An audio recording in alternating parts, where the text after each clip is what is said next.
In today's video, we're going to talk about break-even ROAS, what the heck this even is, and why you should know this before you actually start advertising or go any further with your campaigns if you know or have suspicion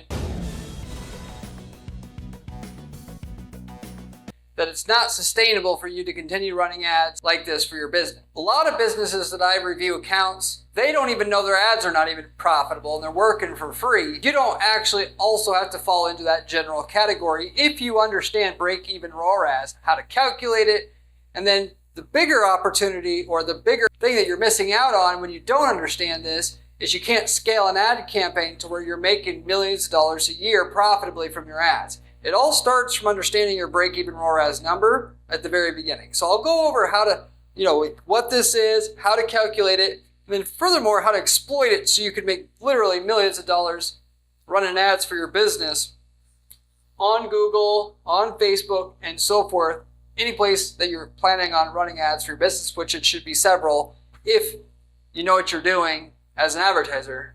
So with that said, right up front here to mention what the definition of break-even ROAS is. This is going to be the bottom line level where your ads are paying all its own expenses. That is, you're bringing in enough sales to cover the cost of the ad spend and the product or service delivery cost and still have money left over. You're not negative ROI after that equation itself. So the way to calculate this is to take simply 1 divided by your profit margin. So if you know that you sell a product and of that product you sell, 60% of so if you charge $100 for that product and 60 of it is the cost to get that product from China, 40 is your margin, that's 40%, okay? You take that 40% or 0.4 and then you divide 1 divided by that 0.4 and then you get your break-even ROAS number then at that point in time.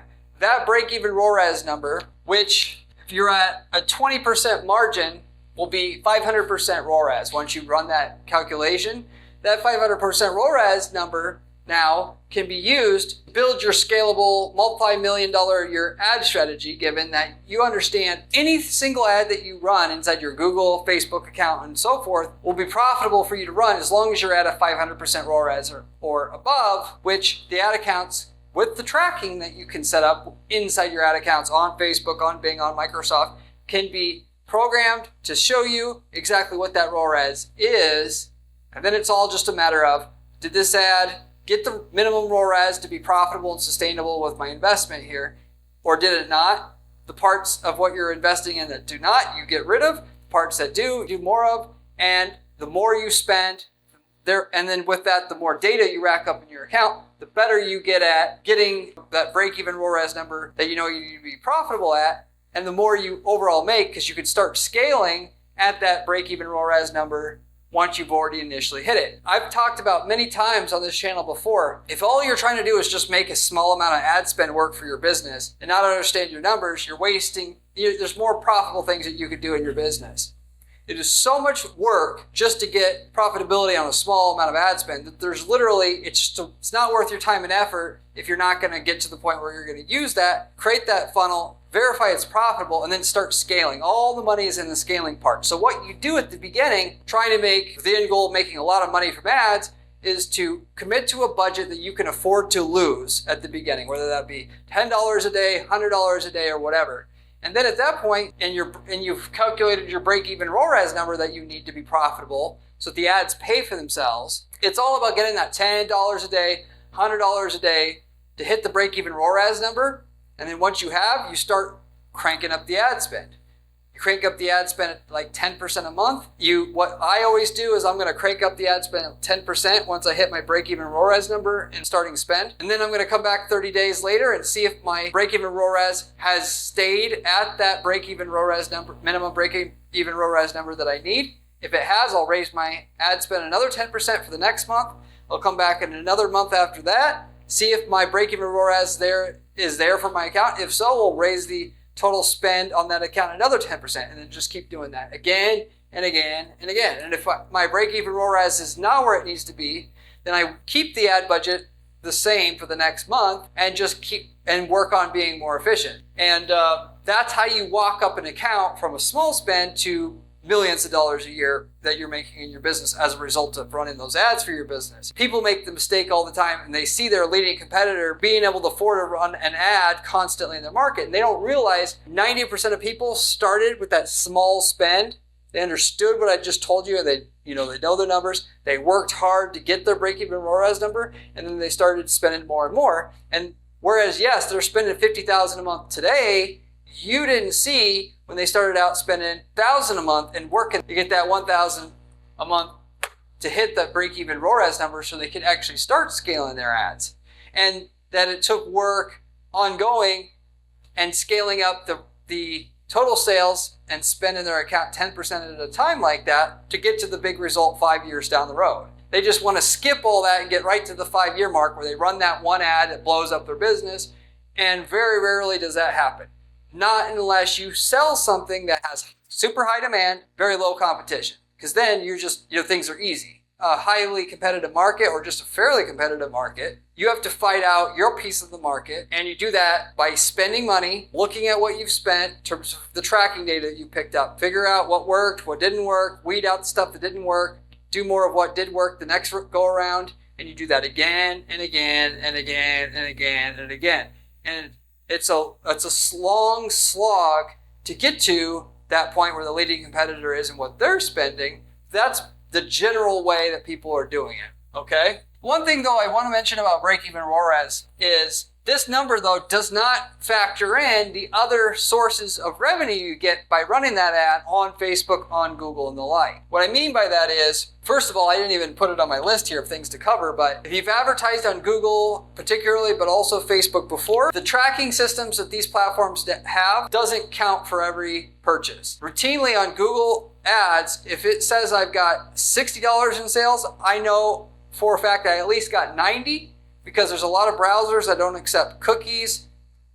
People switch devices before they purchase. Most people don't purchase on the first visit to a website. And for a lot of different reasons, the tracking that these platforms provide you don't count every sale. They're accurate enough to make your ads better over time because it kind of like evenly undercounts your sales across everything, across all the keywords, across all the demographics, and so forth. But it does a terrible job at showing you what your bottom line ROAS is, because it misses some of the data because of the technical limitations of how the tracking works, how cookies, work, and how they don't work on certain browsers and devices and so forth. So if you need a 500% ROAS for your break-even ROAS, okay, really, you could actually show a 350% ROAS in your account and it'd be good enough, because that 350 really means 500. And to know how much it's undercounting, it's actually pretty simple. You just look at your sales and you do a big increase in budget, and then you see how your sales are going up. And with that, the difference between before and after you do the budget increase, you can kind of figure out how much you're undercounting, like sales in your bank account, how much more money came into your bank account using that versus what's showing in your ad account to kind of see how much it undercounts. And that's not a very scientific way about going about doing things, but just the main thing that you should know is that it does undercount. And for most e-commerce businesses, we have to, instead of looking at the tracking to see if we hit our break-even ROAS, we're looking at revenue in the bank account divided by ad spend and coming up with a ratio of total revenue in the bank account versus ad spend to maintain as we scale up, because of the limitations of how the tracking, undercounts sales inside of our ad account. And, ultimately, rubber really meets the road, which is how much money are we getting in our bank account. But once you figure out your break-even ROAS, that is your total sales versus your ad spend, needs to be a 7-to-1 ratio, then it's just a matter of how quickly can we raise our ad budget while still maintaining that ratio, and everything becomes really simple at that point in time. Simple from the standpoint that that next ad that you run, is it feasible for you to do it or not, if you will. So, but there's that. Break-even ROAS doesn't factor in, though, also lifetime value of repeat purchases. Because naturally, if you're in a business where people buy more than once, most of the value is in the repeat purchases and whatnot there. So if you're just looking at the initial purchase to get you to break even ROAS, oftentimes you're going to be delusional trying to do that, given that your competitors are willing to value the customer for more than their initial purchase. And they'll just simply price you out of the market if you're going to be so obtuse to think, I need to make money on the first purchase with that customer, and any other purchases they do, that's all free. Because if that's, where that it existed at one point in your market, people were willing to spend more for a customer, and then now the price is, you basically have to, the first 3 purchases pay for the cost of the ads, and the 4th, 5th, 6th purchases is where the profit is. So there's something to consider there. Also, the effect on your organic. So the break-even ROAS that you see inside your ad account does not account for the direct effect that it's going to have on your organic traffic to your website. I routinely see if you spend $10,000 or more on Google ads, your organic is going to be a lot better. And I'm going to talk more about that in a minute.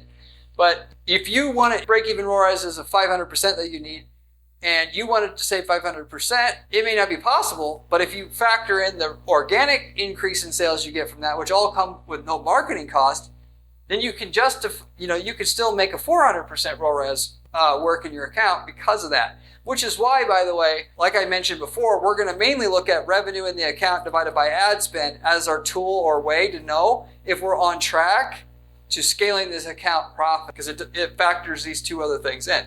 It also factors in referrals. How much business you get from running that ad are you going to get from the spin-off referrals that you're going to get? How much of the customers you get from running your ads is going to come from cross-sells or upsells even? That is, we can sell other stuff to them right before they're signing the contract or add in options or whatever. And that can actually make it easier to get to your break-even ROAS with that. And if you're talking about cross-sells that occur after the initial purchase, they don't get factored into the break-even ROAS at all. So these are just some other things to consider when taking my advice, coming up with your break-even ROAS number, trying to get to that number, that the ad accounts aren't going to show you your true break-even ROAS, your bank account is, and you should kind of look at the bank account along with the data in your account and use them both. The data in your account, again, mainly being your tool to make your ads, to make your ROI higher, your ROAS higher, but the bank account shows you what your actual ROI actually is, if you will. So with that said, you will make more money at slightly above break-even or break-even ROAS, typically, as it's going to be way easier to get to a 500% ROAS, break-even ROAS, than it is to get to 1,000% ROAS in your account. The higher the ROAS target you have set for yourself, the harder it is going to be to get there. And with that, it'll take longer to get there, and you're going to usually be way more scalable with a lower ROAS target that you find as your minimum acceptable ROAS than a higher ROAS target. I get a lot of people at our firm, they say, Corey, I want 1,000% more ROI/ROAS with my advertising spend. And I say, okay, great. However, that you can do that, but it's going to take a year of running your ads to get there, or 2 years of running your ads to get there. And before then, you're going to get a 300% for a while, then a 400% for a while, then a 500%, precisely because all you got to realize, okay, your competitors have years of time of optimizing their ads before you ever even started to run ads and have a great informational advantage over you. They know what works and what doesn't work and how much this lead's worth versus this lead, or this keyword versus that keyword. And you're coming in thinking you're going to be able to be as efficient as them. It's not going to happen unless you're, again, in a non-competitive market with no competition. And so with that, you are going to have a smaller ROAS from the beginning. So break-even ROAS is actually really important. All you should be doing at the beginning is going for that break-even ROAS, not for that ideal ROAS that you want. You can go for that as a long-term goal, but it will take you so long to get to 1,000% ROAS that you just simply probably aren't going to like it. And break-even ROAS is, generally speaking, for most people, what you should be going for initially when you start running your advertising. So, and there's going to be more opportunities to get break-even ROAS than there is at a higher ROAS than the break-even point. That's just how things are naturally roll. If you spend $100,000 a month in ad spend and just simply get a break-even ROAS, see what happens to your organic traffic once you do that. Because I promise you, because naturally, as you know, if you were able to send 1,000 customers to your business every month in terms of, and you made zero profit margin on all of it, your business would blow up because of all the awareness of what you're getting in your market. You're going to get all these referrals. Of course, your organic traffic is going to get more to your website, having all that business coming in. And people like to dispute me on this all the time, but Google wants to send organic traffic to people who don't need the traffic. Authority in the space, because the authority in the space is the least likely to rip customers off and act like a fly-by-night company. And so to meet that kind of criteria for them, you have to be doing a lot of business, getting a lot of reviews and so forth for them to want to just send you all the traffic, if you will. Their goal is to just send the traffic to the best guy. This isn't like, let's spread the wealth around. Who's the top guy? Okay, let's send as much traffic to them as we possibly can, because they're giving people the best experience and the least likely to rip our users off, so that they want to come back to Google and click on something, get addicted to Google's suggestions. So with that said, a lot of you guys wanting to get 1,000% ROI on your, or ROAS on your investment and make money from that ad directly you could want that, but you'll make even more money, basically bottom line, just going for the break-even ROAS and then just assuming that the organic is going to get better and making all your money on the organic versus trying to get the 1,000% ROI, because there's a lot of scenarios where you'll be able to make $100,000 a month in sales at a break-even ROAS, but $10,000 a month at a 1,000% ROAS, because that 1,000% ROAS is so much harder to get when you have competition.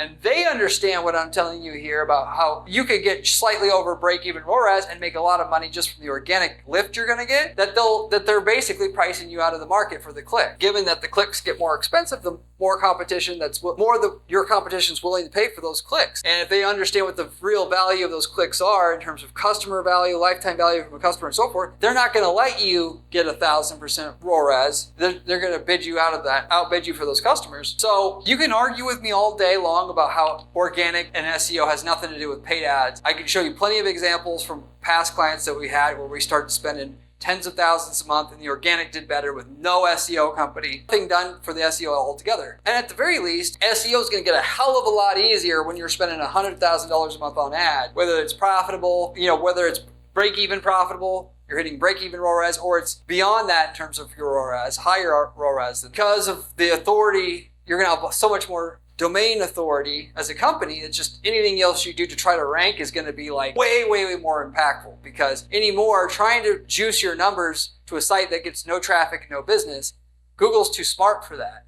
It's not like it used to be. So the smartest SEO strategy you can have is just to make an ad campaign spend as much as possible at break-even ROAS, and then come in with the organic, and the organic, you make all your money on the organic. Or you'll make more money that way than trying to get the sky-high ROAS and having to get that ROAS on the ads directly. That said, it's also easier to come up with another upsell or cross-sell in your business to get your lifetime value of a customer that you're earning from the customers you're getting, or to increase customer or client retention, get the client to stay more months, or whatever, than it is to find another place to advertise. So what I would suggest to you is to try to get to break-even ROAS, spend as much as you can, and then while you're doing that, find a way to, instead of a customer buying on average 2.5 times, get them to buy 3 times, and then you don't have to work so hard on the ads to get them to have a higher ROAS, because that will be where your profit comes from. And that, what I'm saying here is that's actually an easier route to go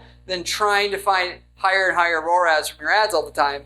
Given, like I just told you a bit ago, things are competitive. Ad space is not cheap because all your competitors want that ad space. Because your competitors are not thinking like that is how to get more from a customer. They just want to spend more and more on ads because it's easier. You're going to take the opposite approach, and therefore you're going to make it easier on yourself overall, trying to get an ad campaign working for your business and just to market your business in general. What you should do, and the way that I operate for the businesses that I run and own or part owners on, because I run multiple businesses, not just an ad agency, but also e-com businesses. I'm going to advertise. This is what you should do. Then you're going to hit a plateau point where your growth slows. It's not so easy. All the low-hanging fruit's been picked in your space in terms of places to advertise online. You've gotten most of the easy keywords that are obvious to get customers from. You've already ran the lookalikes targeting on Facebook that really works, and your growth slows.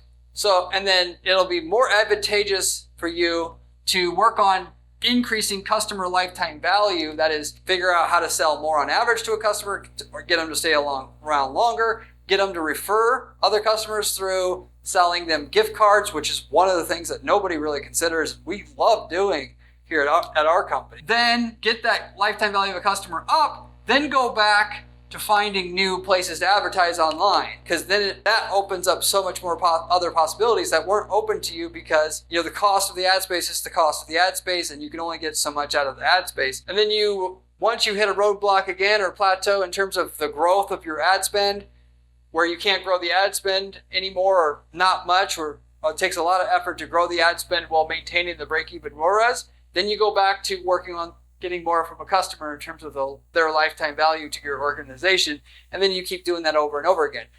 Just working on getting more from a customer is hard. And trying to run another ad is usually pretty easy, but you're only going to run more ads so long at the lifetime value of a customer that you have now before you hit a roadblock. So then you can, stop trying to run more ads for your business, work on getting the lifetime value up a little bit, then go back to running more ads for your business. And then when you hit a roadblock, try to get the lifetime value of your customers up a little bit more, and then keep doing that, which, by the way, it's easier to get your lifetime value of a customer up to be more the bigger profile you have as a business, because they trust you. They'll trust you more to buy more add-ons. Recommendations for other products that they should buy. When they like to buy this, they should buy this. It kind of really does work hand in hand with what I just told you. So, once you get to the new level in your business, you stop. You figure out how to sell more stuff to who you're selling it to, and then you could go and find other ways to advertise, which gets you to be an even bigger brand in your niche space, which allows you to be able to sell more to each customer, and then it just keeps going and going and going. All right? So, granted, I talk about all the time on this channel how out of all the ways that you can make more money in your business, working on your ads is the easiest thing you can do, given there's fundamental principles that just work all the time with running ads on Google, Facebook, and so forth, all of which is just free on this channel. It comes from somebody who's actively doing it as their full-time job. That said, it's not easy forever. And the second easiest thing to make more money in your business is just getting the customers you have to buy. Sometimes that can even involve, by the way, just recommending and partnering up with other companies, right? If you sell carpet cleaning, well, when somebody needs to replace a chunk of their carpet because it's stained and can't be replaced, are you just saying, sorry, we don't do that? Or here's the company that I recommend to replace that chunk of your carpet, and then you have a kickback from that company. Kickback's such a dirty word, but naturally, if that can get you another 5% more average value from a customer.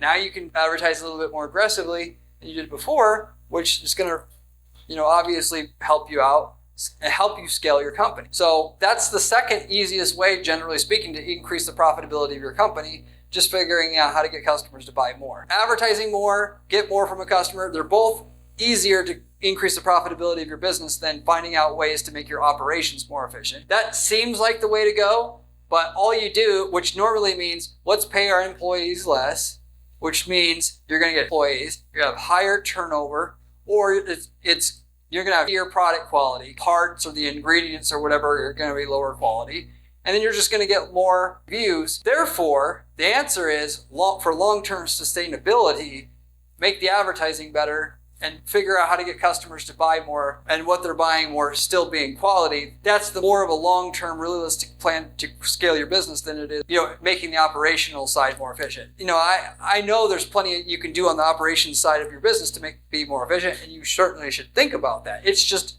limited. Once you get kind of so efficient, you're kind of done. There's no don't be one of those penny pincher, bean counter people that are just constantly trying to chisel the quality of the product or service, because at the end of the day, you're just going to end up like all these other lame publicly traded companies who do that, and 5-10 years down the road, your product, and you're sitting there scratching your head, not understanding why you don't have any sales. It's like taking out a loan on the prosperity of your company. Works short term, doesn't work long term. Or at least works a little bit, but it's not scalable because there's a limit to how much you can do, obviously. So anyway, if you have any questions about anything I covered, by the way, you can leave me a comment below. I get back to every single person who leaves me a question or comment on this channel, usually within 24 hours. If you're looking for the source of information to help you make millions of dollars running ads for your business, this is the channel you want to pay attention to and subscribe to. So you should subscribe if you haven't already, for God's sakes. The information is coming from somebody who spends 40 hours a week doing ad testing and strategy for dozens of different ad accounts that I'm personally responsible for getting results on, and what works and what doesn't work, I give to you for free on a silver platter on this channel. It's totally unique in that 95% of the information you find online isn't coming from somebody doing what I'm doing. They're reading about it, they're talking about it, they aren't doing it, and therefore the information's completely, and it's not useful to you at all. So if you're going to pay attention to anything, you pay attention to this, and you should subscribe already. Furthermore, you can find my blog at guaranteedppc.com/blog. My blog has step-by-step advice to execute certain strategies, which are our go-to strategies for getting guaranteed results for our clients at Guaranteed PPC. So if you want specific strategies that you can use today and bolt onto your business, you check that out as well. If you like the channel, you're going to like that blog as well, I promise you. If you're looking for somebody to help you get the work done, to get you the results that you're looking for with the strategies I talk about on this channel, this is exactly what we do for clients at Guaranteed PPC, and we do not charge you a fee until we get you a certain minimum profitability on what we're doing for you, in addition to what you have now in your business, paying our own way. That is, the fee is offset by the profitability increase we give your business up front. If you're looking for a firm that does that, we're the only firm that offers anything like that. And if you want to see if we can work together, all you have to do is reach out to me at guaranteedppc.com, and I'd be happy to give you a free analysis to see what the opportunity is, how much additional profit we could bring for you. We don't work with just any client because we got to know we can actually get you results to get paid. And of course, naturally, we would want that. You won't know if we can work with you and what kind of results we can get for you unless you reach out and talk to me about it. So you should reach out. I'd be happy to speak with you about that. If you're not looking to work with an ad agency per se, we also sell ad templates. I've worked in over 100 niche markets in the last 10 years and developed a strategy for them. If we've gotten results in your niche market already, whether that be plumbing services, whether you're selling printer toner, whatever, we can tell you exactly the results we got in your niche space and the price we would sell all the winning ads, landing pages, campaign templates that work for your niche market to get those results. So you can just literally copy and paste it all into your own account. As long as there's no conflict of interest, that is, you're operating in the same niche market geographically in the same area that our client's operating in, you can, of course, use everything that works in one geographic area in another. And this even works for e-commerce businesses because a lot of times our client will sell a mattress in country A and you can sell it in country B with the same template and it will work the same way there. If you're interested to see what kind of results we've got in your niche space before, all you got to do is reach out to me also at Guaranteed PPC. I will let you know what we have available and what results we got. So, and then, with that, we've got people that templates are so easy to use, they're using them to start whole other businesses up. They weren't even in selling printer toner, but use the template to easily sell printer toner in a country that our client isn't in and have a turnkey way to do it. Or we got people selling leads. You want to sell leads and make money using a template that generates leads at a very low cost already. That's, you can use that and then have a business going and a passive income business at that pretty quickly, pretty easily. So anyway, if you're interested in that, you can also reach out to me at guaranteedppc.com. With that said, I'll wrap everything up with that. Thank you very much for watching, and I'll see you in the next one.